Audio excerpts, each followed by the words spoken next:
दुनिया ने जब जब जोर लगाया मेरी कश्ती डूब आने को, तब तब ऊपर वाले खुद आए मेरी नैया पार लगाने को।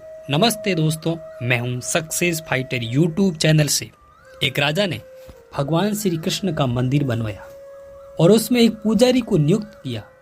राजा की भी उम्र हो चुकी थी और पुजारी की भी उम्र हो चुकी थी, यानी वो बूढ़े हो चुके थे। इतने वर्षों में एक नियम बना हुआ था कि सुबह सुबह राजा जब अपने सेवक के साथ में एक माला भिजवाते थे, पुजारी जी उस माला को बिहारी जी को भगवान श्री कृष्ण जी की मूर्ति पर चढ़ा देते थे। उसके बाद में राजा जब दर्शन करने के लिए आते थे तो पुजारी जी वो माला भगवान की मूर्ति से निकालकर राजा जी के गले में डालते थे। ये परंपरा सी बन गई थी। पुजारी जी बूढ़े हो चुके थे, राजा जी भी बूढ़े हो चुके थे। एक दिन राजा साहब की तबीयत थोड़ी खराब थी और उन्होंने अपने सेवक से कहा कि ये माला लेकर जाइए और सेवक जी से कहिए कि आज राजा साहब नहीं आएंगे तो प्रतीक्षा ना करें। सेवक वो माला लेकर गया, वो माला पुजारी जी को दी, पूरी बात बताई। पुजारी जी ने वो माला बिहारी जी को चढ़ा दी और उसके बाद में वो सोचने लगे कि इतने बरस से ये परंपरा चली आ रही है, लेकिन मैंने कभी भी भगवान जी की माला जब उतरती है तो उसे अपने गले में नहीं पाना। शायद ये प्रभु की इच्छा है, शायद ऐसा अवसर आया है कि राजा साहब नहीं आएंगे और आज मेरे पास ये मौका है।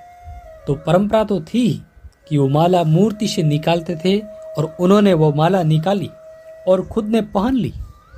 किसी सेवक ने उसको पता चला, वो दौड़ते हुए कहने लगा कि राजा साहब को वहां ठीक नहीं लग रहा है, उनकी तबीयत और खराब सी लग रही है, इसीलिए वो प्रभु के दर्शन करना चाहते हैं और वो आ रहे हैं।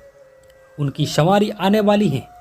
उन्हें लगा कि शायद ये परंपरा टूट न जाए, इसलिए वो आ रहे हैं।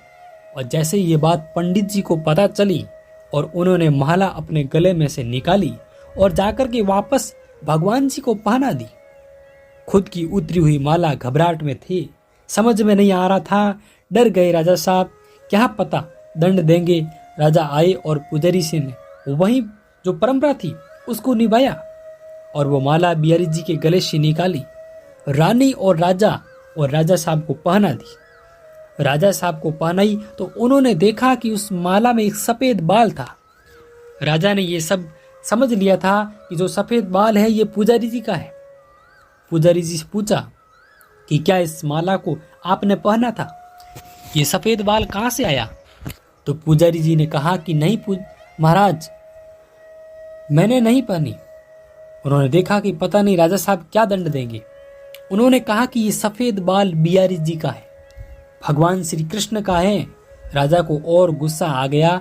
एक तो ये चल कर रहे हैं, धोखा कर रहे हैं और ऊपर से ये झूठ बोल रहे हैं।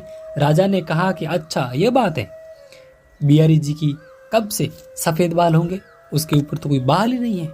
ठीक है, मैं कल आता हूँ, श्रृंगार के समय आऊंगा और देखूंगा कि उसके सफेद बाल हैं या नहीं, या काले। अगर बाल काले निकले, सफेद नहीं निकले, तो आपको कल ही मृत्यु दंड दिया जाएगा। आपने इतना बड़ा चल मेरे साथ किया। राजा गुस्से में तमतमाते हुए चला। इधर पंडित जी पुजारी जी भगवान श्री कृष्ण के सामने दंडवत होकर माफी मांगने लगे और प्रार्थना करने लगे कि मुझे क्षमा कर दो, कि मैं लोभ में आ गया था। मुझे लगा कि एक बार मुझे भी वो माला पहननी है, मुझे बचा लो राजा, नहीं तो कल मुझे मौत के घाट उतार देंगे। पूरी रात रोते रोते रहे, विनती करते रहे, प्रार्थना करते रहे कि अगली सुबह राजा पहुंचा। श्रृंगार के समय सुबह सुबह वो बात तय थी और जाकर के वो मुकुट उतारा और बिहारी जी के बाल देखे तो राजा शौक गया कि बाल सफेद थे। फिर राजा ने सोचा कि पुजारी जो है कहीं फिर से चल तो नहीं कर रहा है। फिर उन्होंने बाल जो काले थे, क्या उन्होंने रंगवाए तो नहीं है, सफेद तो नहीं कर लिए, तो ये असली है या नकली, इसे जांच करने के लिए वो बाल तोड़ने लगे। और जैसे ही राजा ने बाल तोड़े और मूर्ति में से खून की धार बहने लगी, राजा प्रभु की शरणों में गिर गया, क्षमा मांगने लगा, मुझे माफ कर दो।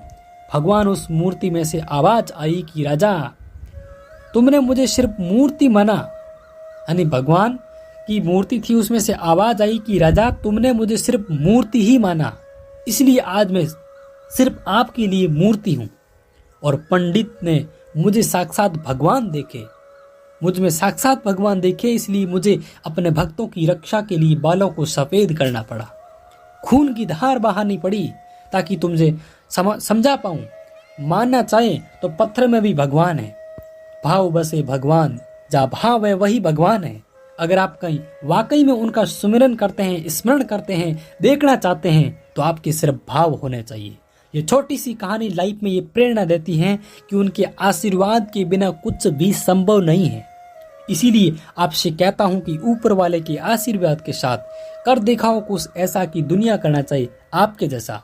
हर रोज शाम 6 बजे एक नई कहानी ऐसी कहानियां देखने के लिए हमारे चैनल पर फर्स्ट बार हैं तो चैनल को सब्सक्राइब जरूर कर लेना और बेल आइकन पर प्रेस कर देना, ताकि जब भी हम ऐसे वीडियो अपलोड करें तो उसका नोटिफिकेशन सबसे पहले आप तक पहुंचे।